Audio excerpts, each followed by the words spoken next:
الاهلي بيخسر من بيراميدز 1-0 في الدوري وبينزل للمركز الثالث. طبعا انت كاهلاوي عمال بتقول دلوقتي ليه يا رب بيحصل كده؟ هو انا مبتلى؟ انا مبتلى؟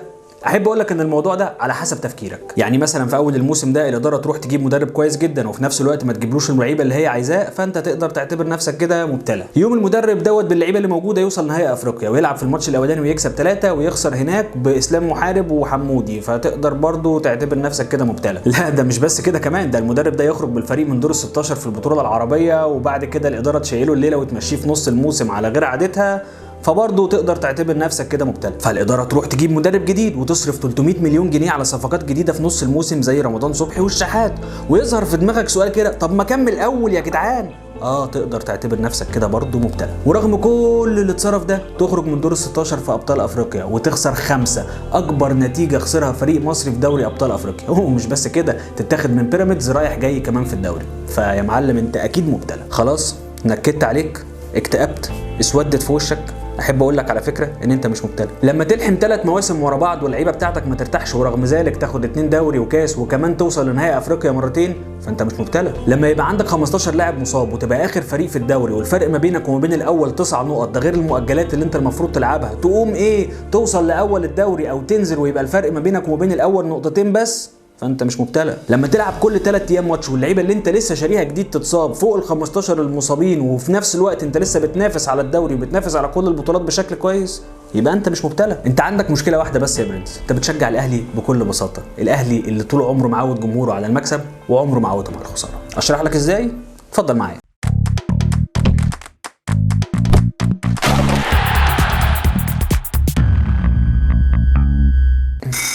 اهلا بيكم في حلقه جديده من برنامج جول مشترك. الاهلي بيخسر في الدوري من بيراميدز 1-0 وبكده يبقى الاهلي خسر رايح جاي، وتركي آل الشيخ قلبها الزياطه على تويتر وعلى الفيسبوك، ومن الاخر الاهلي هو اللي عمل في نفسه كده. انت عندك 3 اسباب للخساره دي يا برنس. السبب الاولاني الاداره وده بيتحمل منه 60%، والسبب الثاني 20% للمدرب و20% للعيبه. هتقول لي ازاي واللعيبه والمدرب ومش رجاله ومش عارف ايه والكلام ده؟ اقول لك بس اتقل عليا، تعالى نبدا نمسك الموضوع حبه حبه. طيب هبدا اول حاجه بالمدرب، لان المدرب ده عليه لغط كبير جدا وكل ماتش بنطلع نسمع عن ازاي الراجل ده يستقيل او ازاي الاهلي ما مشاش الراجل ده لحد دلوقتي. مبدئيا كده الراجل ده انت جايبه في نص الموسم، يعني اللعيبه اللي موجوده هو ما يعرفش دولت مين، ما بداش موسم اعداد وما حطش كده خطه وقال انا عايز اللعيبه الفلانيه في المراكز الفلانيه وشاف كل اللعيبه، فمن الاخر اي حاجه هتقوله عليها دلوقتي فهتبقى ظلمه ليه. لكن احنا حملناه قبل كده الموضوع بتاع ماتش سان داونز لان هو كان اداؤه في المباراه او كان تغييراته او كانت طريقه او فكره او طريقه لعبه في الماتش كانت سيئه، لكن الماتش ده ما كانتش كده. الراجل اللي عمل اللي عليه وزياده بصراحه في الماتش ده على قد ما قدر. الاخطاء اللي انا ممكن احملها له هي مشكله كبيره جدا، هي الضغط على اللعيبه، بس انا عارف ان الضغط جاي عليه من النقطه اللي هقولها بعد كده، بس هو ضاغط على اللعيبه بشكل كبير جدا. الفينيشنج مفيش تمرين عليه. الاهلي كان اول اسباب الخساره بتاعته في الماتش ده هو ان مفيش فينيشنج، الكره بتروح للجون باشكال مختلفه سواء عن طريق كره ارضيه او كره طويله او كره عرضيه او اي حاجه، بس مفيش فينيشنج. الثقه عند اللعيبه منتهيه، وعشان كده هبتدي اروح للنقطه الثانيه بتاعت اللعيبه. بصراحه اللعيبه يعني انا شايف ان هي ما انت ممكن تشوف ان اللعيبه دي مش رجاله وممكن تشوف ان اللعيبه ديت والله ما ادوش اللي عليهم، بس انا بقول لك دي الامكانيات اللي موجوده. خلينا نتكلم كده بصراحه، الفرقه ديت من ساعه ما جه الاستاذ مارتن لاسارتي او من قبليه اصلا من بدايه الموسم وهي بتطحن، وعندك اصابات بشكل كبير جدا. حتى احمد فتحي اللي احنا كنا بنلوم عليه في حاجات كتيره قوي، احمد فتحي رجع اصلا من اصابه وبقاله فتره طويله جدا ما لعبش. وليد ازارو رجع من اصابه وبقاله فتره طويله جدا ما لعبش. جيلاردو بيقعد شويه ويلعب شويه. حسين الشحات ليه قصه وليه حلقه قلت هعملها وان شاء الله هتبقى موجوده بكره او بعده. المهم مش هي دي النقطه، بس النقطه كلها ان فعلا اللعيبه اللي موجوده فيها مشاكل كتيره جدا من ناحيه الاصابات ومن ناحيه العوده للمستوى. غير كده كمان اللعيبه مهزوزه بعد اللي حصل من كابتن محمود الخطيب في ماتش سان داونز. اللعيبه اتحط عليها ضغط كبير جدا، الجمهور كمان حط على اللعيبه ضغط كبير جدا لان هم بيلعبوا في الاهلي، فمن الاخر كده الضغط كان على اللعيبه بشكل كبير قوي لدرجه ان انت شايف النهارده في الملعب. انا قلت قبل كده اللعيبه بتباصي الكوره لبعض عشان تخلص منها، اللعيبه مش عايزه تاخد موقف 1-1 قدام الجون وتشوط وتجيب جون، اللعيبه خايفه. الفينيشنج مش بس فكره ان انت تبقى عندك الحكمه انك تشوط الكوره تحطها جون، ولكن انت عندك برضو من البرود والهدوء في انك تفكر هتحطها في انهي زاويه، او حطها ببطن رجلك، هتحطها بوش رجلك، هتحطها بسن الجزمه.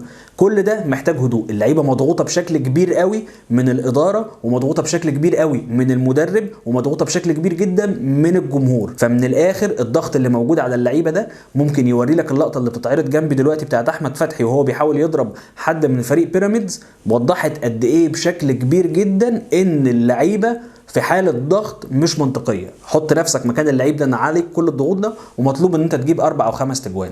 لو انت هتتكلم عن نقطه ان اللعيبه دي الاهلي المفروض اصلا يعني او تيشيرت الاهلي كبير عليهم، فده مش ذنبهم على فكره، مش هم اللي جم نادي الاهلي بمزاجهم، لا ده النادي الاهلي اللي جري وراهم وراح اشتريهم. فلو انت شايف ان اللعيبه دي مش قد الفانيلا، فبعد اذنك روح لوم على الاداره لان هي اللي جابتهم. كفايه لوم على اللعيبه، اللعيبه مش محتاجه دلوقتي تتقطع خالص. النقطة الأكبر بقى وهي الإدارة. هو الضغط اللي موجود على المدرب اللي اتنقل للعيبة ده جه منين؟ جه من الإدارة. أقول لحضرتك ليه؟ الإدارة من بداية الموسم أصلا تعاملت بشكل خاطئ. أول حاجة دخلتك في موضوع تركي آل الشيخ والخناقات والخلافات اللي كانت موجودة فيه، وحطت نفسها تحت ضغط كبير جدا، واخترعت منافس جديد غير الزمالك بقى موجود، بقى مرهب أكتر من الزمالك. إن أنت خايف أصلا من الراجل ده، لازم تكسبه وإلا هيبقى منظرك وحش جدا. فالإدارة لو أنت عايز تعرف إيه اللي حصل الفترة اللي فاتت، أنا بقول لك لو اتحط على اللعيبة والمدرب ضغط بجنيه في ماتش سان داونز، ففي ماتش بيراميدز اتحط بنص مليون جنيه. الضغط على اللعيبه والجهاز الفني بشكل مش منطقي، وده اكبر غلط. لو انت مش مصدقني بص على ردود الافعال اللي موجوده جوه الاستاد في المقصوره بتاعه الاداره. كل الناس اللي بتبقى قاعده من الاداره في اي ماتش من الماتشات بما فيهم كابتن محمود الخطيب متعصبين بشكل كبير جدا، والعصبيه دي انا اتكلمت عليها الحلقه اللي فاتت، وبقول ان هي موجوده بشكل اكبر وبتتنقل للعيبه وبتتنقل للمدرب. واللعيبه في الوقت الحالي ما عندهاش من الخبرات الكبيره، انا بتكلم على اللعيبه الصغيره اللي احنا لسه شاريينها، انها تتعامل مع الضغوط دي. فبعد اذنكم حلوا مشاكلكم مع تركي آل الشيخ بعيد عن النادي الاهلي، بعيد عن لعيبه النادي الاهلي. ما تخليش الماتش ده، كان ممكن تنزل بعد الخساره اللي حصلت وبعد اللي انت شفته من انكسار كلعيبه بعد الماتش ده، انك تنزل تقول ايه يا جماعه ده ماتش ب3 نقط، هنلعب علشان نكسب، علشان الدوري، مش علشان نكسب علشان دي بيراميدز. لما الجمله دي اتحطت قصاد اللعيبه، انا من وجهه نظري دي كانت سبب كبير جدا ان اللعيبه تنهار نفسيا. فانتوا كاداره اللي ضغطتوا على المدرب واللي ضغطتوا على اللعيبه في الماتش ده، وكنتوا سبب كبير قوي في الضغط في الماتش ده اللي وصلك للنتيجه اللي انت شفتها. اللعيبه كلها بلا استثناء خايفه ومتعصبه بشكل غير طبيعي. ده غير اصلا بقى زي ما انا قلت ان انت جايب من قصه تركي آل الشيخ من الاول، والمدرب اللي مشي في النص لان انت اساسا ما جبتلوش اللعيبه اللي عايزها، ورحت مشايل له ليله كبيره مش بتاعته. الراجل وصل للنهائي قبل كده باسلام محارب، قلنا خلي محمد يوسف هو اللي يكمل وما تجيبش مدرب جديد دلوقتي. الجمهور هيستحمل شويه على محمد يوسف، او محمد يوسف هيستحمل برضو الجمهور، هيبقى فيه الكلام دوت. لكن انت ما عملتش كده، رحت جبت مدرب جديد وصرفت ملايين.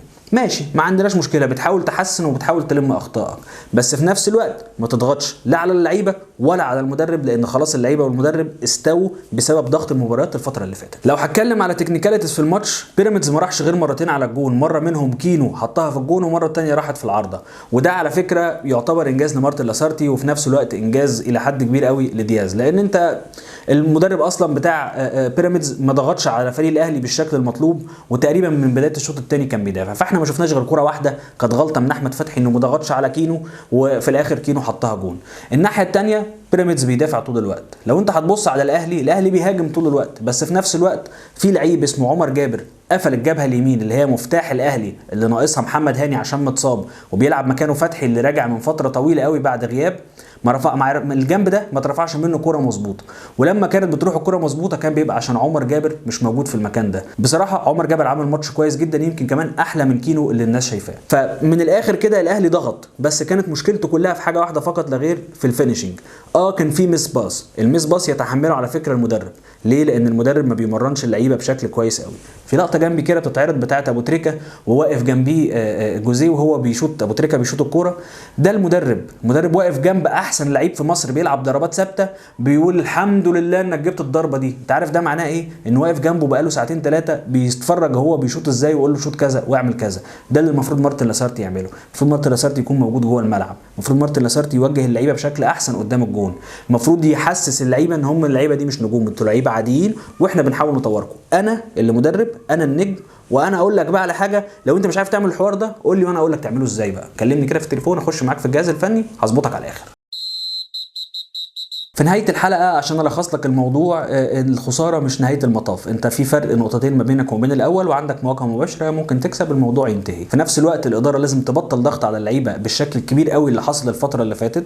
في نفس الوقت الجمهور لازم يبطل ضغط على اللعيبه برضه، ولازم يبطل ضغط على المدرب، سيبوا الناس تشتغل. بس اتمنى من المدرب ان هو يشتغل على نقطتين مهمين جدا، على الباصات القصيره اللي جوه الملعب، لازم اللعيبه تركز اكتر في الجمل اللي بتتعمل ما بينهم والمثلثات اللي المفروض ان احنا عايزين نشوفها، فاتمنى ان هو يشتغل على دي وتشتغل على الفينشنج. بس اكتر من كده مفيش اي حاجه مطلوب. طبعا انت لو عايز تعرف بقى كان حال الاهلي ايه وبقى ايه ورحنا فين وعملنا ايه وكل الكلام ده كله، تقدر تشوف الحلقات اللي فاتت. استنانا في الحلقات اللي جايه. اشترك على القناه، اشترك على القناه، اشترك على القناه، اعمل شير الحلقه، خلينا كده حلوين مع بعض، وخليك لطيف وروح على الانستجرام اتفرج على الفيديوهات برضو اللي موجوده هناك، هتعجبك ان شاء الله. واشوفك الحلقه الجايه. بس كده، بس كبرش الحوار.